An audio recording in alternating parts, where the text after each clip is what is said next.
my story, like I said, it started when I was 5 years old. And that's what I can remember, around 4 and 5. And it was with a cousin. They all was around 15 years old.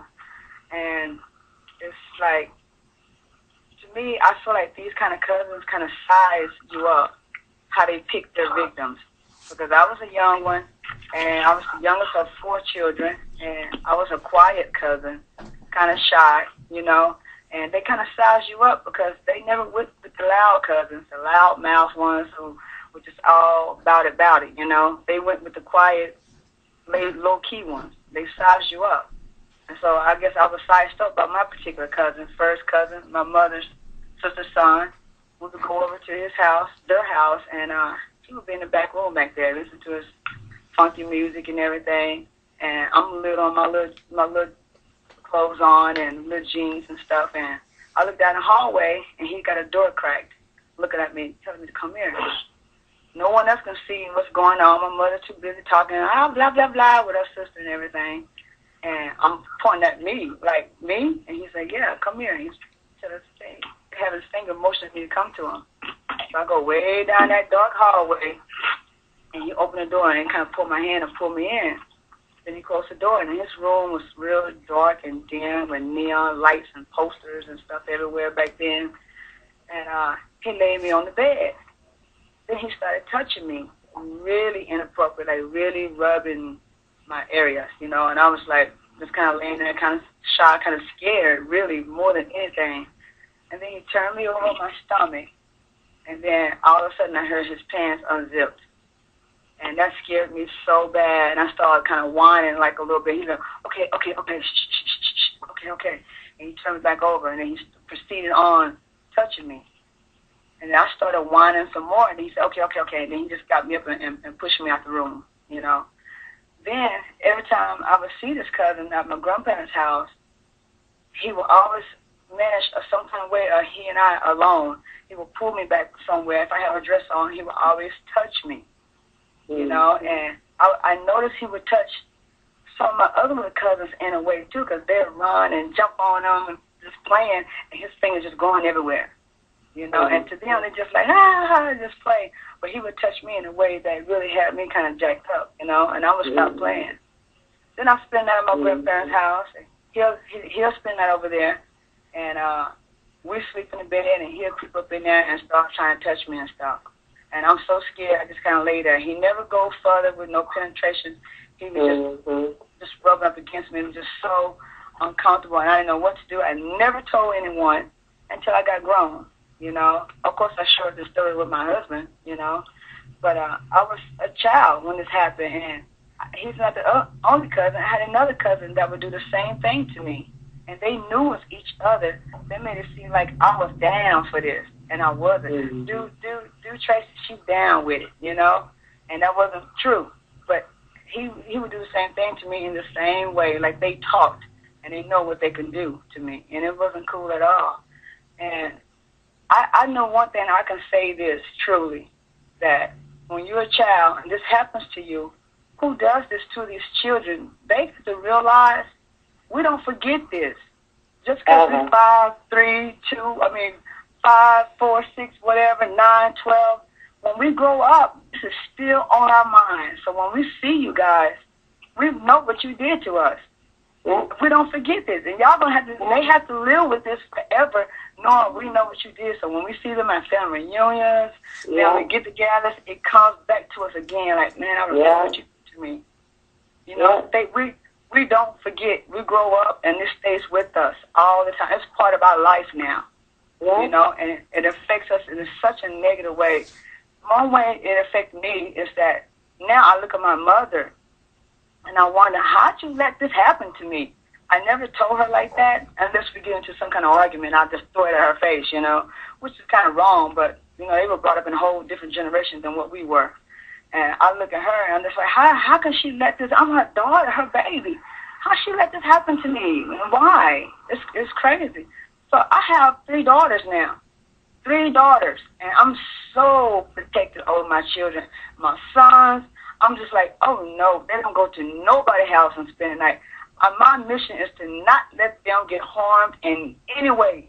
I've been there. I know what it is. I'm an experienced. I've seen what happened. And my children don't get out my sight. They don't go over cousin's house and spend the night. You know, we go visit. We train. Our girls play with girls. Your boys, y'all go. Y'all play with you other boys. You keep these girls, leave these girls alone. And I'm always, when we go to family gatherings, I'm always on patrol of where my children are. No back rooms, no children in no back rooms, no children in no closets playing hide and go seek, no nothing. I'm on my job, tight, 100%. And this did this to me, and hey, I'm cool with that. I'll be that, you know? So it just, parents just really got to be aware of their children, you know? Our family growing up didn't think like this. They was too comfortable and cool, and they'll leave us in the back room. I remember one day, my cousin, it was me and my brother, and my cousin, he's a boy cousin, and his sister. We all first cousins.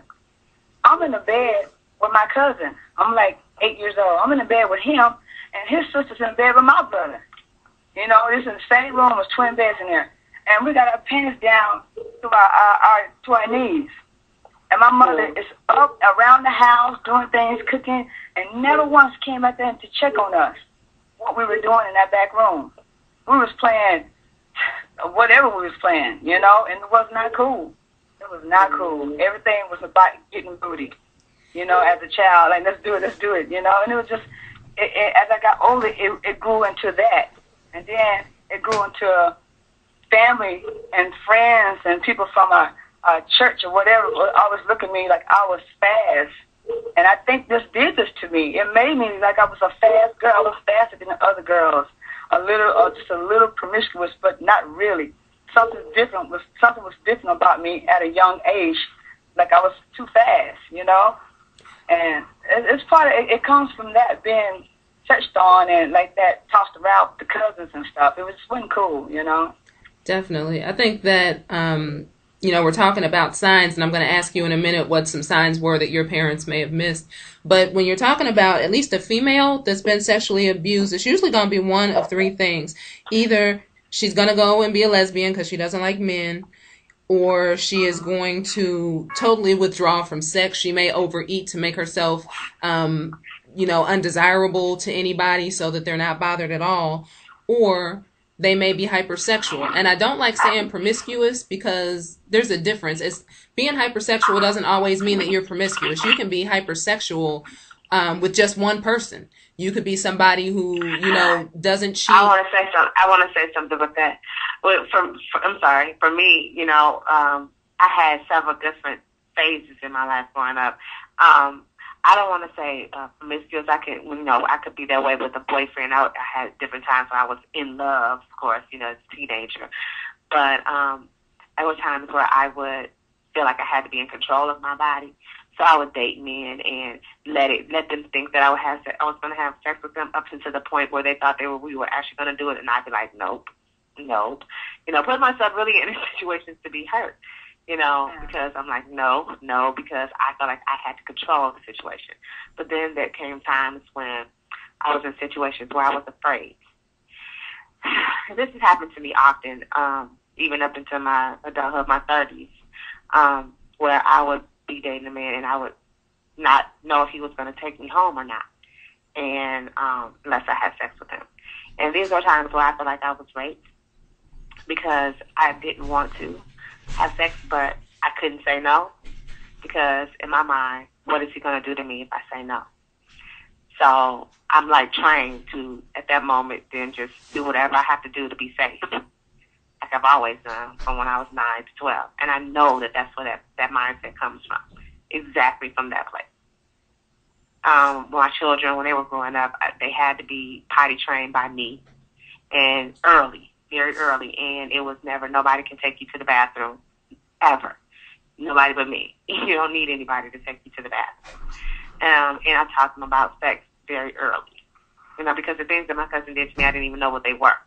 So I made sure my children knew what these things were, and that, you know, people prey on little boys as well. And that's another big secret. So, you know, I mean, for me, the promiscuous stage went to the fear. I mean, I'm afraid, and so I let people do, or men do, whatever to my body just because that's what I'm used to. what happens. I mean, you know, it's like when the first person who violates you is your cousin. You just feel like, you know, where am I safe? Definitely. Sister Bazan, I'm going to ask you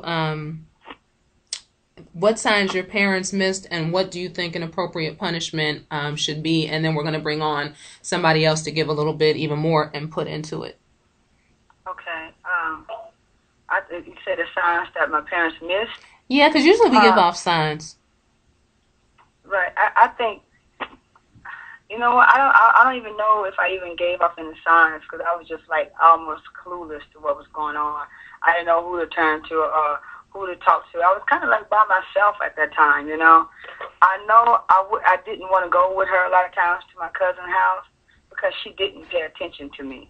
She just knew she took it for granted. I'm safe, I'm in the house, I'm back there playing, you know, and I'm out there getting touched on by a cousin. You know, she didn't really pay attention to me. She just like was whatever, you know, and it wasn't cool. I know one time that same particular cousin, me and my sister were laying in the bed of my grandmother's house in the night.